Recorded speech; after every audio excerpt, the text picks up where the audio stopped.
Après 10 jours de foire, les 700 exposants ont remballé dimanche. Et à l'heure du bilan, certains sont très satisfaits de leur carnet de commandes.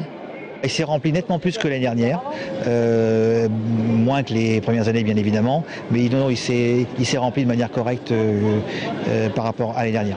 Nous avons quasiment le même nombre de vérandas vendus, à une de plus près. Pour d'autres en revanche, 2012 n'est pas franchement le meilleur cru. Un peu moins que l'année dernière, mais ça va quand même. On ne devient pas trop riche, mais ça va, on survit.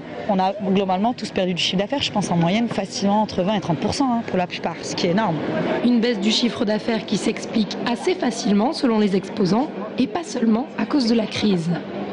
Il y a une petite baisse, un petit peu moins de monde, mais bon, il y a eu le temps qui était très mauvais, il y a eu les élections, donc tout ça a peut-être joué.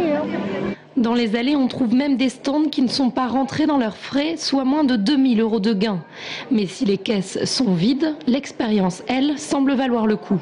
Un bilan, on s'est amusé, mais on n'a pas beaucoup, on n'est pas riche. Du bonheur, mais pas d'argent. Voilà. Malgré une année un peu moins fructueuse dans l'ensemble que l'an dernier, les exposants sont majoritairement satisfaits et prêts à renouveler l'expérience en 2013. Une foire de Tours qu'ils affectionnent particulièrement car elle brasse souvent plus de monde que les autres, l'entrée étant gratuite.